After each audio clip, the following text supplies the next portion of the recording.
今天要介绍的东西是鼻舒眠，它呢就是可以帮你的鼻腔撑住，然后让你就是呼吸比较顺畅。然后有鼻塞啊，还是有晚上睡觉会打呼的时候，它就可以帮你的鼻道撑，让你不会用嘴巴呼吸，然后让你增加你的睡眠品质，还有呼吸道的顺畅。你的这个产品呢，它就是套进去。它可以很完整的把你的鼻腔撑住，当你吸气的时候，你就会感觉到呼吸的空气会比较顺畅。那它呢是用日本的钛合金，然后外膜是包液态矽胶，所以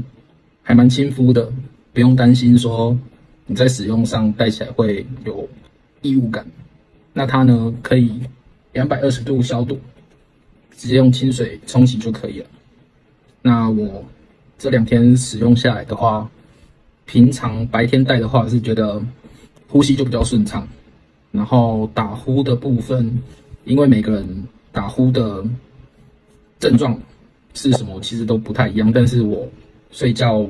就是有女朋友的话，她会觉得说，好像真的没有打呼，而且睡眠品质比较好，就不会睡到一半乱动之类的。因为之前鼻塞的时候，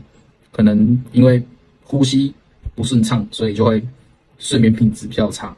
那它佩戴的方式也蛮简单的，就是这样由下往上塞到你的鼻子里面去，还不错。